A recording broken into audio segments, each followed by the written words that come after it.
Contractor అధికారుల నిర్లక్ష్యం వల్లనే సింహాచలం దుర్ఘటన జరిగిందని త్రిసభ్య కమిటీ తేల్చింది. చందనోత్సవం రోజున జరిగిన ప్రమాదంపై కమిటీ సభ్యులు ప్రభుత్వానికి నివేదిక అందించారు.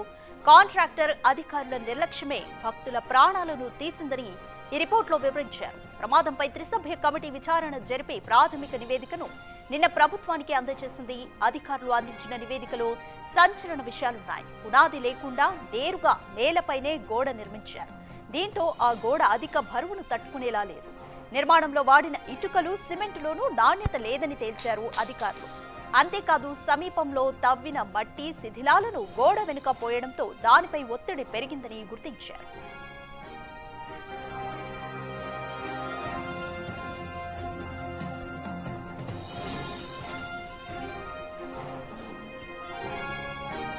మోర్ డీటెయిల్స్ మా ప్రతినిధి రాజు అందిస్తారు. రాజు,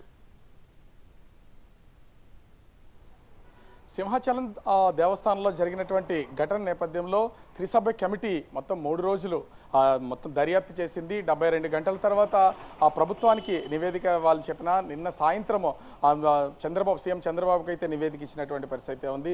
నివేదికలో ఎన్నో విషయాలు బయటపడ్డాయి. అక్కడ ముఖ్యంగా కాంట్రాక్టరు అదేవిధంగా అధికారుల నిర్లక్ష్యమే ప్రధానమైనటువంటి కారణం.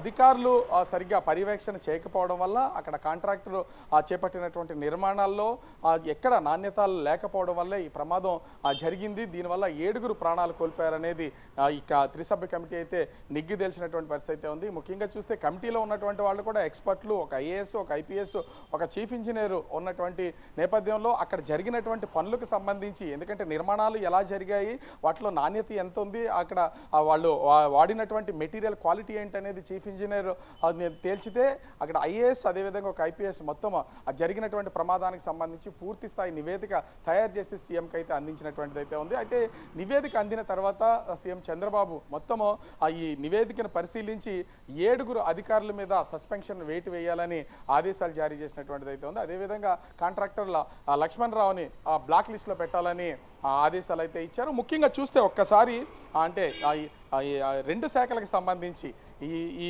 ప్రమాదానికి అసలైనటువంటి కారణం ముఖ్యంగా దేవస్థానానికి సంబంధించిన ఈ ఎగ్జిక్యూటివ్ ఇంజనీరు ఒకరైతే, అదేవిధంగా ఏపీ టూరిజానికి సంబంధించినటువంటి ఎగ్జిక్యూటివ్ ఇంజనీర్ మరొక అధికారి, ఈ ఇద్దరు ఉన్నతాధికారులు అలసత్వం వల్లే ఈ ప్రమాదం జరిగిందనేది ఇక్కడ స్పష్టంగా అర్థమైంది. ముఖ్యంగా చూస్తే కె సుబ్బారావు ఈవో సింహాచలం దేవస్థానం, డిఐ శ్రీనివాసరాజు ఈ సింహాచలం దేవస్థానం, అదేవిధంగా రమణ ఈ ఏపీడిటిసి, ఎన్ఎన్ మూర్తి డిప్యూటీ ఈ సింహాచలం దేవస్థానం, అదేవిధంగా స్వామి డిప్యూటీ ఈ ఏపీడిటిసి, మదన్ మోహన్ ఏఈ ఏపీడిటిసి, ముఖ్యంగా బాబ్జీ జేఈ సింహాచలం దేవస్థానం ఈ అధికారుల మీద సస్పెన్షన్ వేటు వేయాలని సిఫార్సు అయితే చేసినటువంటి పరిస్థితి ఉంది. దీనితో పాటుగా ముఖ్యంగా చూస్తే కాంట్రాక్టర్ లక్ష్మణ్ రావుపైతో పాటుగా మరొక 2 మీద క్రిమినల్ చర్యలు తీసుకోవాలని సీఎం ఆదేశించినటువంటిది అయితే ఉంది. ఇప్పటికే కాంట్రాక్టర్ బ్లాక్ లిస్ట్లో పెట్టాలని ఆదేశాలు ఉన్నటువంటి నేపథ్యంలో కాంట్రాక్టర్ లక్ష్మణ్ రావు మీద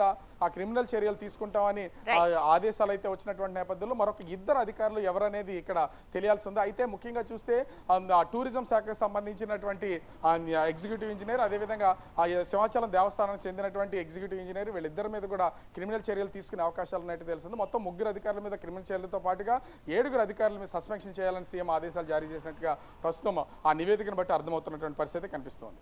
థ్యాంక్స్ ఫర్ ద అప్డేట్ రాజు. సింహాచలం దుర్ఘటనకి సంబంధించి అధికారుల, కాంట్రాక్టర్ల నిర్లక్ష్యం వల్లే గోడ కూలిపోయిందంటూ త్రిసభ్య కమిటీ ప్రభుత్వానికి నివేదికనైతే అందించింది. మరిన్ని